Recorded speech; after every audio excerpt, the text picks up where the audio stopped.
The Millionaire's twins never laughed. What the maid did in the pool left him speechless. Morning in the Oregon coast always began with fog. Wisps of white smoke slid through the cedar branches, then melted into the gray wooden roof of Daniel Hayes's house. It stood silently on a hillside, only a few waves away from the sea. But inside there was no sound except the ticking of the wall clock and the heavy breathing of a man who once knew what it meant to lose everything. 2 years ago, Daniel had been a marine architect, a man who spent his life designing ships that could withstand the fiercest storms. Now he couldn't save himself from the one inside. Since his wife, Laura, died in a car accident, the house had turned into a fortress of silence. Every corner was arranged with such precision it felt sterile, as if order could replace peace. His twin daughters, Ellie and June, 6 years old, sat in their small wheelchairs by the window. They watched the fog swallow the world, saying nothing, only touching each other's hands to make sure they still existed. Daniel loved them the way an engineer loves his work, with precision and control. He noted every therapy hour, every medication, every meal. But he forgot that love also needed space to breathe. Breakfast passed in silence. The clock ticked steadily, like the artificial heartbeat of the house. Daniel poured his coffee, checked the therapist's emails, and looked up at the ceiling, where faint light filtered through the thick glass. Everything was fine, but nothing was truly alive. That day, a silver car stopped at the gate. From the fog, Mara Levin stepped out, carrying a canvas bag filled with files and the scent of rain that had just ended. She was a pediatric rehabilitation specialist who had recently left the hospital to work independently. In her eyes was something steady, yet tender, the look of someone who had seen too much pain but still believed in healing. When Mara entered the house, Daniel only nodded. He spoke stiffly, as if reading from a manual. "The girls' room is at the end of the hall. Therapy starts at 10. They're not used to strangers." Mara simply smiled, took off her wet coat, and looked around. The house was so clean it felt lifeless. No paintings on the walls, no music, no smell of food, only absence. She knelt down to meet the twins' eyes. "Hello, Ellie. Hello, June. The air smells like the sea today." June tilted her head slightly, and Ellie gripped her sister's hand.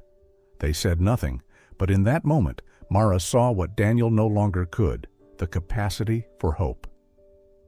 Daniel stood behind her, arms crossed, watching as if afraid she might touch a part of him not yet ready to be touched. But when Mara threw the window open, letting the damp air spill into the room, he didn't stop her. The first gust of wind slipped through the curtains, carrying the scent of salt and pine resin. Ellie took a deep breath. For the first time in a long while, the house seemed to exhale. Daniel looked around, confused, unsure how a single breath of wind could change everything. Mara stood still, her eyes on the misty sea. "This house has been holding its breath for too long," she said softly. "Maybe today it remembers how to breathe again." On the third day, Daniel came home earlier than usual. The meeting had been postponed, the sky hung low and gray with dampness, and the winding road home was swallowed in sea mist. He had no clear reason, only a strange feeling pulling him back. The automatic gate slid open, and as the tires rolled over the stone path, he heard something he first mistook for a hallucination. Laughter. Not the echo of memory, not the distant sound from an old radio, but real, ringing, bright as breaking waves. Daniel turned off the engine and stood still. His body froze, afraid that even a breath might shatter something fragile. He walked slowly through the line of trees, his shoes brushing against the stones. The laughter came again, clearer this time, accompanied by the splash of water. Through the thick glass of the living room, he saw the pool behind the house. Steam rose from the warm water into the mist, catching the fading light of dusk. There, in the middle of it all, was Mara, with the two girls. Ellie and June were supported by handmade floating straps sewn from red and sea blue fabric, decorated with ribbons that shimmered like dawn. Mara held their hands, her voice gentle, yet steady. 3, 2, 1. Lift off. Both girls kicked hard, water bursting up like tiny fireworks. Ellie squealed with laughter, and June joined in, a sound so pure it filled the air like a spell. Daniel felt his heart tighten, a feeling both sharp and warm, like a blade of light slicing through an old wall inside him. He pressed his hand to the glass. It was cold. Outside, their laughter shone through the barrier like sunlight piercing water. He had spent fortunes on therapy, on specialists, on machines and programs, but he had never seen his daughters laugh like this. Mara turned in the water, balancing the girls as she laughed, her wet hair clinging to her cheeks. "Crew, report your position." "Captain Ellie on the starboard side," she called. "Captain June on the port side, prepare for landing." The twins answered with sounds not yet full words, but enough to name the world. Ellie splashed her, and Mara pretended to cry out, then burst into louder laughter. Daniel's eyes stung, not from the wind. The last time he had heard his daughters laugh was at Laura's funeral, when they were too young to understand what loss meant. After that, all joy had vanished, as if the house itself had been drained of oxygen. And now, in just a few days, a stranger had brought that air back to life. He wanted to step outside, to say something, but remained still. She didn't seem to notice him, or maybe she did, because when she turned her head, their eyes met through the glass. Mara didn't look startled or apologetic. She simply raised her hand, palm open, a wordless invitation. Daniel hesitated. His chest felt bound by years of isolation. He wasn't ready, yet her gaze, calm, understanding, made him feel allowed to breathe. He stepped away from the window, sat quietly, and listened to the laughter echo through the walls. In every sound, he recognized something he had forgotten. Laughter wasn't just joy. It was proof that life was still here. When night fell, Mara wrapped the girls in thick towels. Their hair was tangled and wet, but their eyes sparkled. Daniel stepped onto the porch, still wearing his shirt damp with mist. He began, then faltered. "Thank you." Mara shook her head. "No need to thank me. I only opened the window. The rest, they did themselves." That night, Daniel didn't fall asleep right away. He walked through the house, listening to the hum of the heater and the soft drip of water outside. The image of the three of them in the pool replayed in his mind. Part of him felt grateful. Another part was afraid. If she left, would the house stop breathing again? He looked up at the ceiling and whispered to himself, "Maybe she's right. This house is just learning how to breathe again." The next morning, sunlight entered the house earlier than usual. It wasn't bright, just enough to melt the mist on the windows and make the floating dust particles drift slowly, as if dancing in the air. Mara had been up for a while.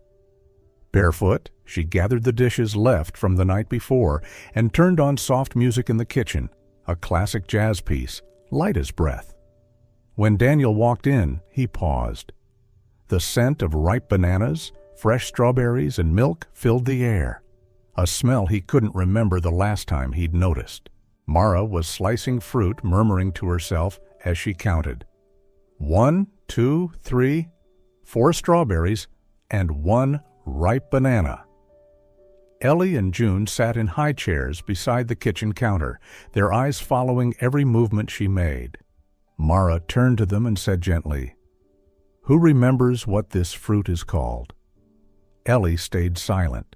June looked at the banana and whispered so softly it was almost inaudible.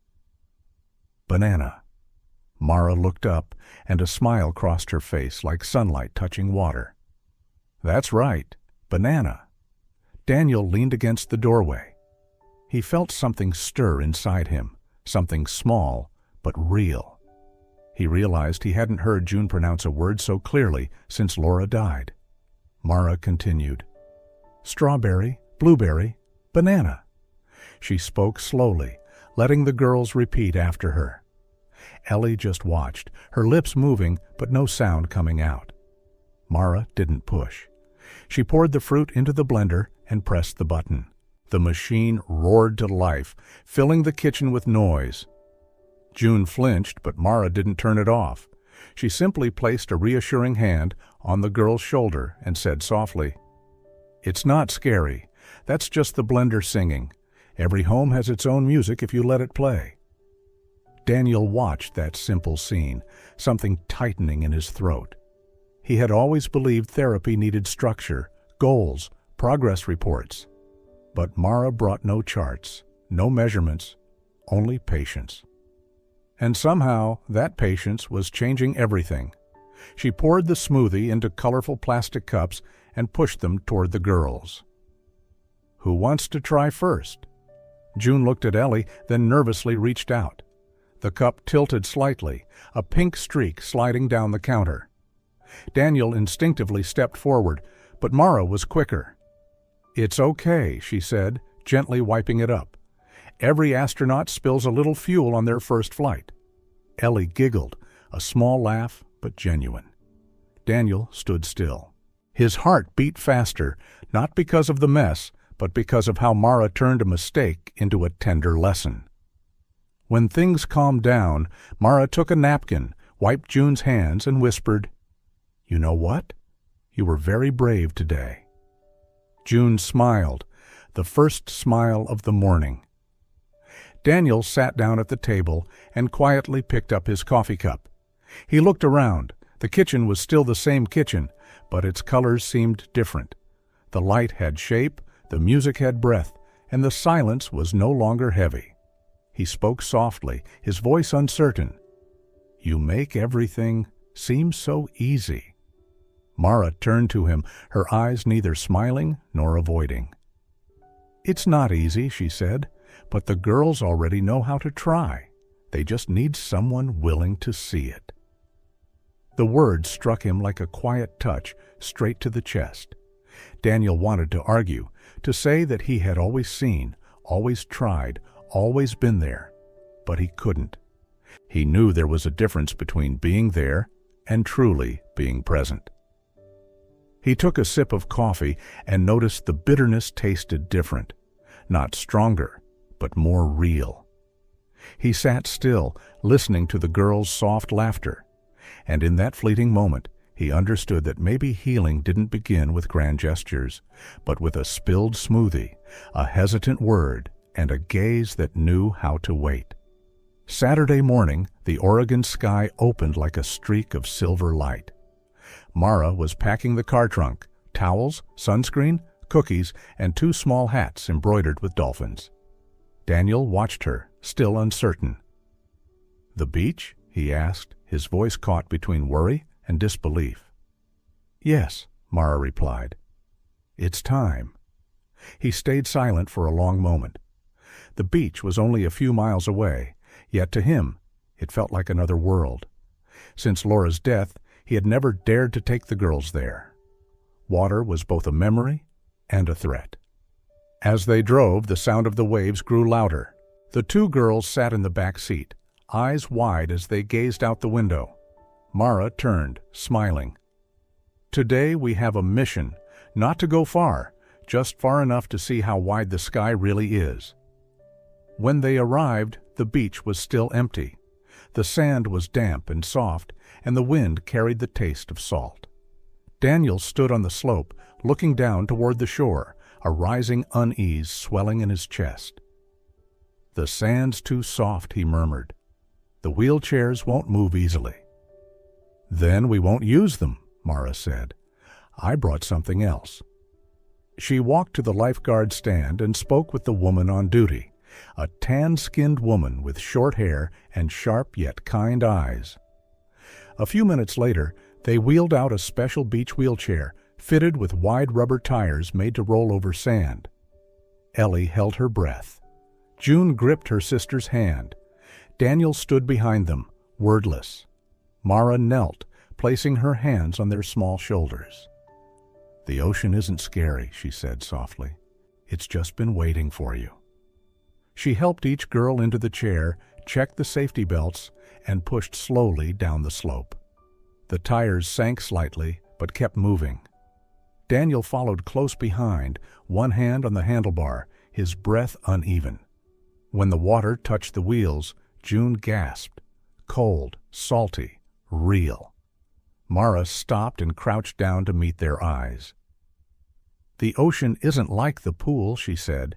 "It has moods of its own, but if we listen carefully, it shows us the way." She picked up a seashell and placed it in Ellie's palm. "This is the first signal. When you hear the sound inside, you'll know you're exactly where you're meant to be." Ellie pressed the shell to her ear, her eyes widening. She laughed, a thin thread of sound, but clear and true. June did the same, then pointed toward the sky where seabirds circled above the waves. "Look," Mara whispered. "They're not flying away. They're flying to come back." Daniel watched, his throat tight. He couldn't remember the last time he had seen his daughters reach out toward the world. All the therapy, the exercises, the machines, none of it had ever made them feel this free. A small wave rolled in, brushing the wheels and leaving a ring of white foam around Mara's ankles. Ellie laughed, stretching her hand toward it. June shrieked at the chill, then laughed too.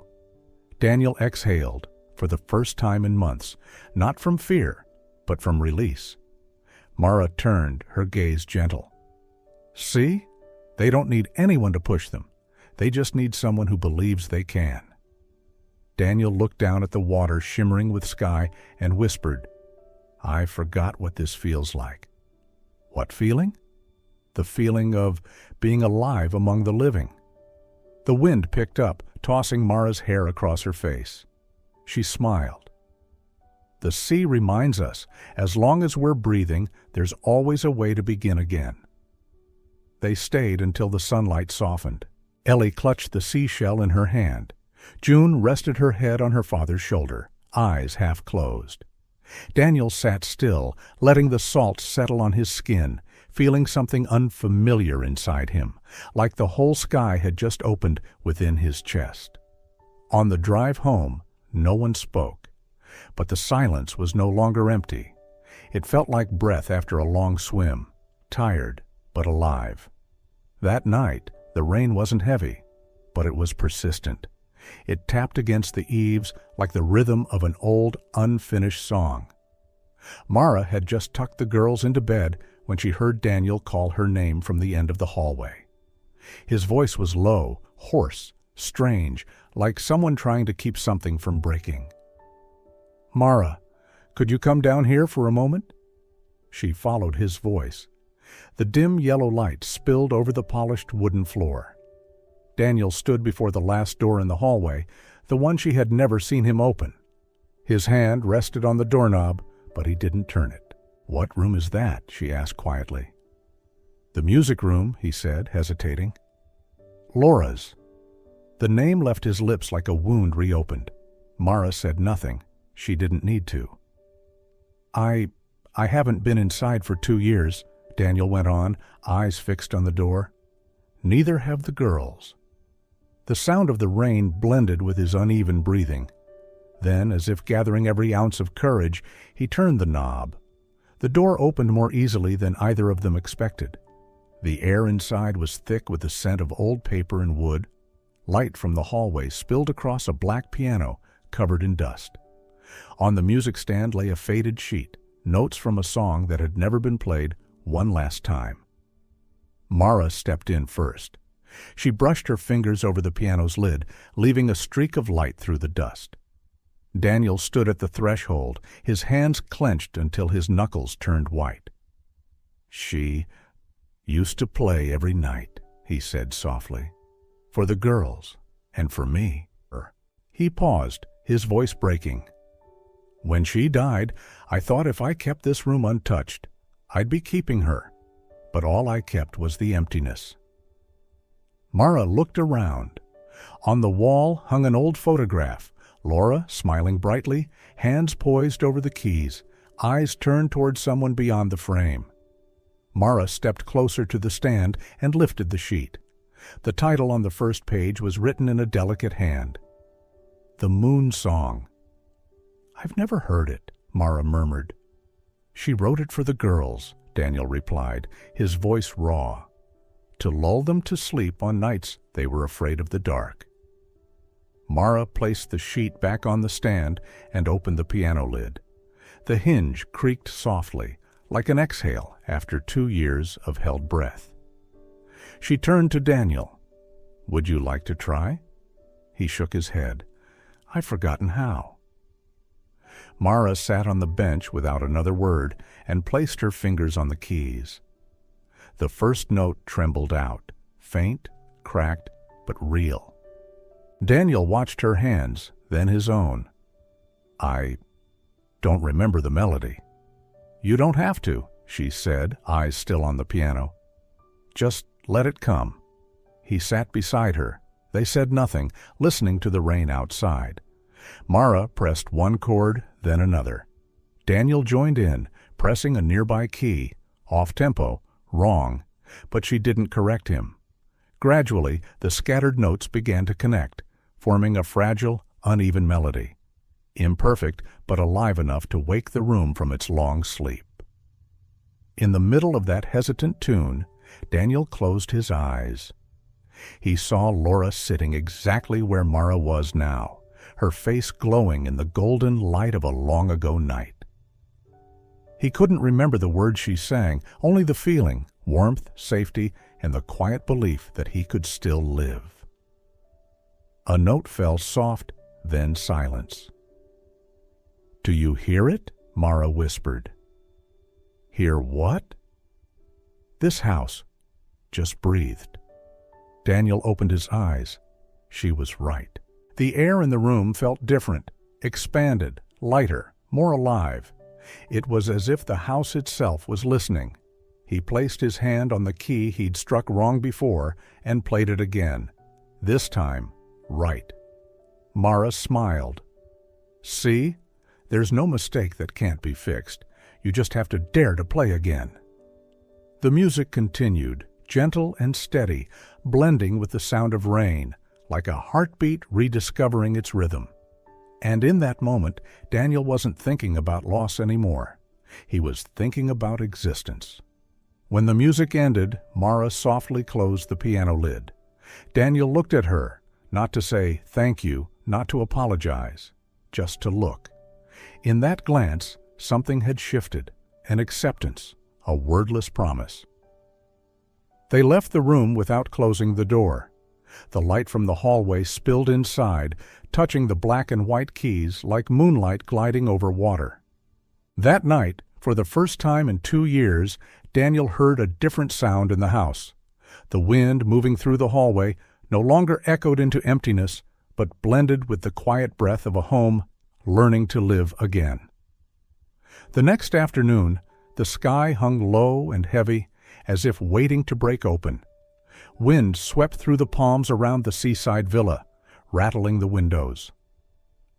Mara was in the living room, guiding the girls through a bubble experiment when the lights began to flicker. "It's probably just the wind," she said, trying to sound calm. But the words had barely left her mouth when a sharp pop echoed. Then darkness. The entire house went still. Sophia startled, clutching her sister's hand. Amelia whispered, "Miss Mara?" "It's all right, my loves," Mara said softly. "We just have to wait a little." She glanced upstairs. Daniel had gone up moments ago to check the voltage stabilizer. She was about to call out when a clap of thunder shook the walls, drowning her voice. A streak of lightning flashed across the glass, and the girls flinched. "It's all right," Mara murmured, pulling them close. "The storm will pass." Then came a metallic click from the elevator, followed by silence. Her heart dropped. Daniel hadn't come down. "Stay here, okay?" she told the girls. "I'll go find your father." She grabbed a flashlight and hurried up the stairs. The narrow beam cut through the dark, tracing their fear along the walls. The elevator doors were slightly ajar. the space beyond pitch black. "Daniel, can you hear me?" His voice came back, rough and faint. "I'm fine, but the elevator's stuck between floors." "Don't move too much," she shouted back. "I'll call for help." She pulled out her phone. No signal, only the pounding of rain on glass and the wind howling through the vents. A small voice spoke behind her. "Miss Mara?" She turned. The girl stood at the top of the stairs, trembling but determined. "We didn't want to stay down there alone." Mara bit her lip, then nodded. "All right, but now we have to make sure Daddy can hear us, okay?" The three of them knelt outside the elevator. Mara pressed her ear to the cold metal. "Daniel, can you hear us?" "Yes." His voice was muffled but steady. "Are you all right?" "We're fine," Mara called. "If you feel short of breath, tell me immediately." A brief pause, then a faint laugh from inside. "I'm fine, just not a big fan of the dark."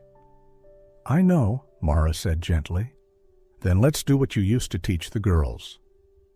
"What's that?" "Sing?" Daniel chuckled quietly. "You don't even know all the words to the songs Laura used to play."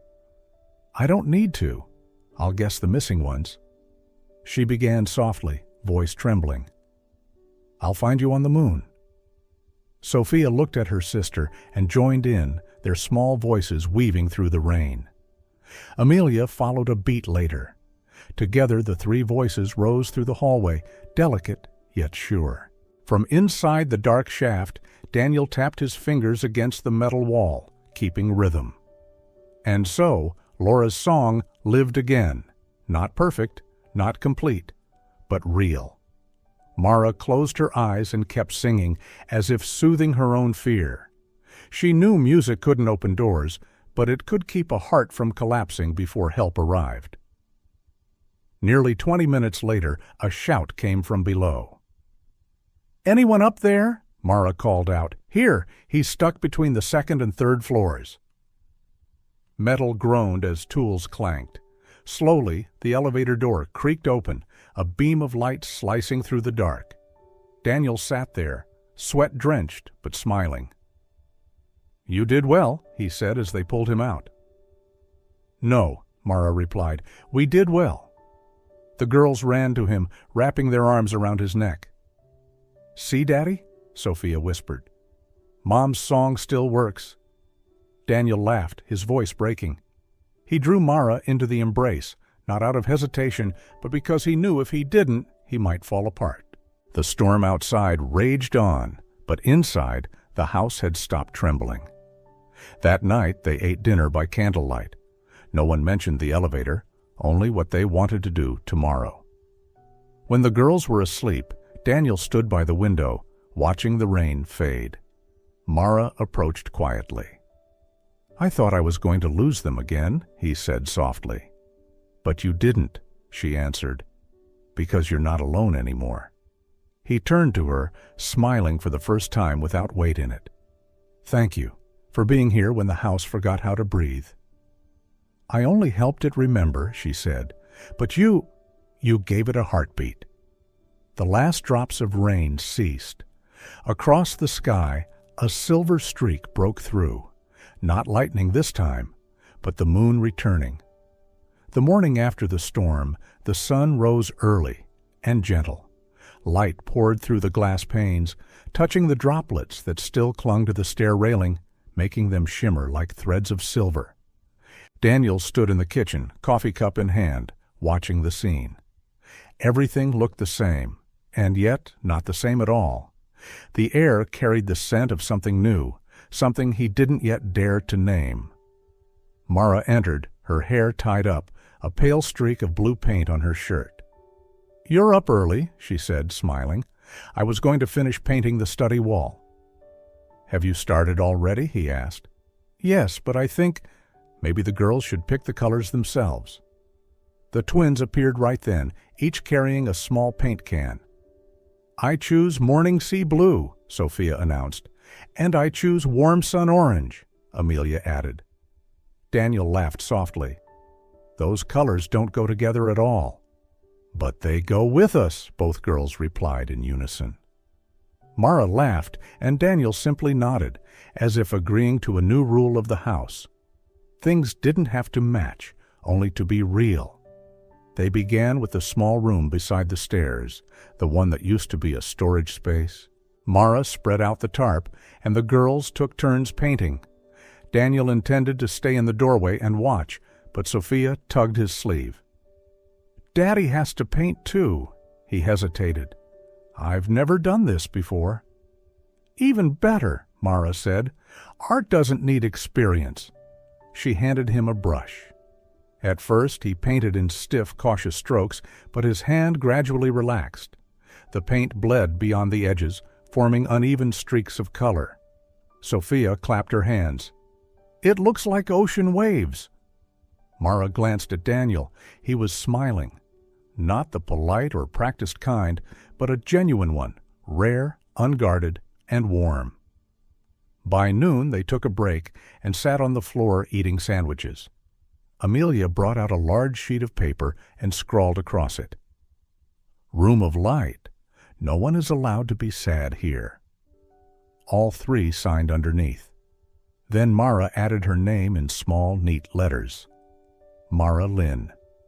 Daniel watched her hand move, then quietly added his own signature beside it. By afternoon, the room gleamed with blended color, half sea blue, half warm orange, meeting in the middle to form a soft gradient like sunset over water. Mara stepped back and looked at the wall. "I think," she said softly, "the house is finally smiling." Daniel replied, almost under his breath, "Not just the house." From that day on, everything began to change, line by line, detail by detail. In the kitchen, Mara lowered the cupboards so the girls could reach them on their own. Daniel replaced the cold marble countertop with warm wood. They hung new photographs, not of Laura, but of now, the twins covered in paint, Mara reading by the window, Daniel wiping color from his hands. On the whiteboard, a new phrase appeared. Each day, one thing that helps the house breathe. Sophia wrote, "Daddy laughed when he got paint on his shirt." Amelia added, "Miss Mara sang the wrong lyrics, but kept singing anyway." And for the first time, Daniel added his own, the handwriting shaky. "We're still here." One afternoon, Mara was cleaning the garage when she found the old piano. It had been moved from the music room downstairs. She hadn't noticed when Daniel did it. He was wiping dust from the lid, his touch careful, reverent. "I thought," he said when he saw her, "it was time for it to play again. But this time, not for someone we lost, for those who are still here." Mara sat beside him. "Can I help?" "Only if you promise to sing," he said, half teasing, half sincere. She smiled and nodded. When the first notes rose, the house seemed to echo itself, each sound lighting up the corners, each vibration chasing the dust from memory. The girls came running down the stairs, laughing, dancing around them. The song had no name, no perfect melody.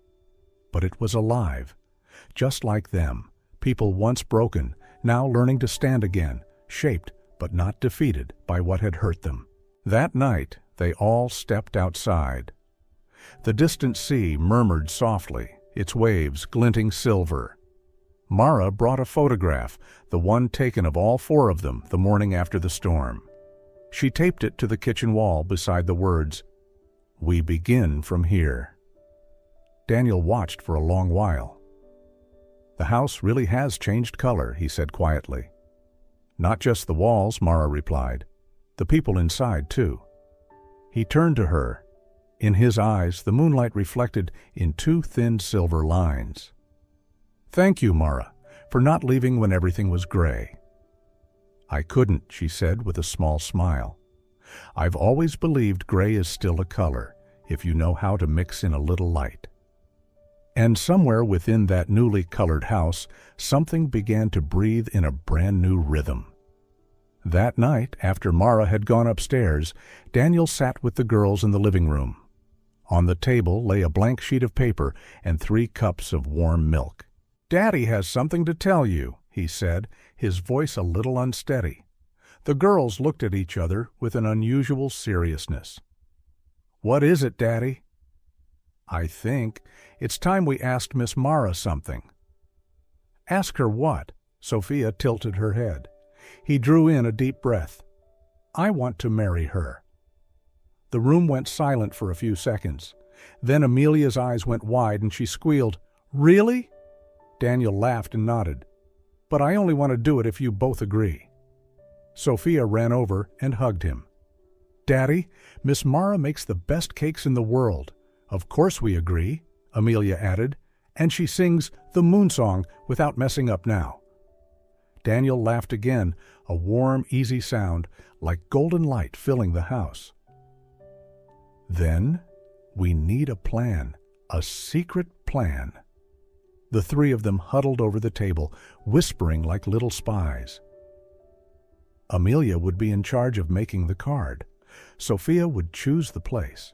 Daniel would take care of the ring, a small, simple band set with a pale pearl like moonlight. "The beach," Sophia said. "Miss Mara loves the sea. We'll do it there." "A perfect idea," Daniel agreed, writing in the corner of the plan. "Proposal by the sea, when she least expects it." The day arrived quietly. That morning, Mara thought they were just going for a walk. She wore a simple white dress, her hair loose, her fingers still smudged with paint from the morning's art lesson. Daniel drove, the girls whispering and giggling in the back seat. When they reached the beach, the waves were gentle, the wind salted and soft. Daniel opened the trunk, took out a small box, and hid it behind his back. "Walk out there," he said, pointing toward the rocks. Mara followed, barefoot on the warm sand. When they reached the water's edge, she heard voices behind her. "Miss Mara!" the 2 small voices called together. She turned. Sophia and Amelia were holding up a cardboard sign decorated with seashells and painted colors. "Will you be our mom?" She froze. Then Daniel knelt down, the ring still in his hand. "And will you be my wife too?" Mara lifted her hand to her mouth. Tears fell faster than the waves. "Daniel!" He looked up at her, his voice low but steady. "I spent years trying to hold on to ghosts. But you, Mara, you showed me that love isn't about holding. It's about letting life return. I don't know if I deserve you, but I know if I don't ask today, I'll regret it forever." The girls held their breath, waiting. Mara bent down, gently touched his hand. "Then don't wait," she whispered. "Yes, Daniel. Yes." Cheers erupted. The girls ran forward, wrapping their arms around them both. The wind lifted their hair, blending all 4 of them together in the late afternoon light. Above them, a flock of seagulls crossed the sky, white as joy breaking open in the air.